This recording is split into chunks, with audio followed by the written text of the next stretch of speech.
ওম নমঃ শিৱায়। প্ৰিয় বন্ধুসকল, মহাশিৱৰাত্ৰি পূজা ফাগুন মাহৰ কৃষ্ণপক্ষৰ চতুৰ্দশী তিথিত পালন কৰা হয়। আমাৰ সনাতন ধৰ্মৰ নিয়ম মতে কোৱা হয় যে এই পবিত্ৰ দিনটোত মহাদেৱ স্বয়ং শিৱলিংগ ৰূপে প্ৰকট হৈছিল। আনহাতে আন কিছুমান শাস্ত্ৰত উল্লেখ আছে যে এই দিনটোত মহাদেৱ শিৱ আৰু মাতা পাৰ্বতীৰ বিবাহ কাৰ্য সম্পন্ন হৈছিল।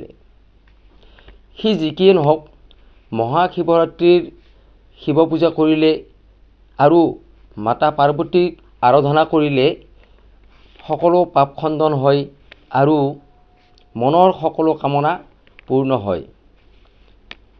মহাশিৱৰাত্ৰিত শিৱ পূজা কৰিলে ধৰ্ম, অৰ্থ, কাম, মোক্ষ এই চাৰিওটা ফল প্ৰাপ্তি হয়।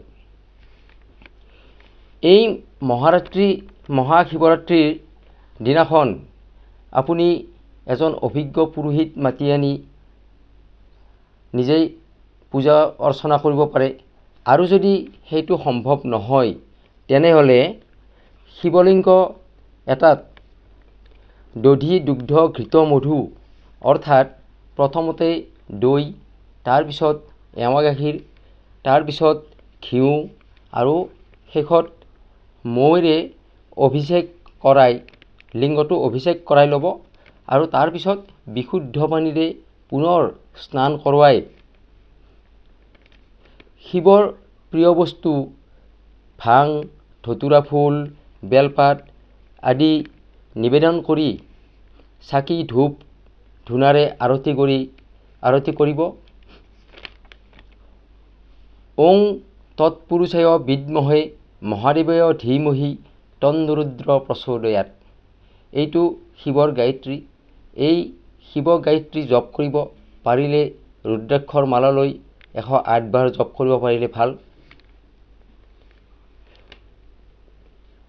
দেখিব যে ভগৱান শিৱ আপোনাৰ প্ৰতি খুব প্ৰসন্ন হৈ আপোনাৰ মনৰ সকলো কামনা সিদ্ধি কৰি দিছে।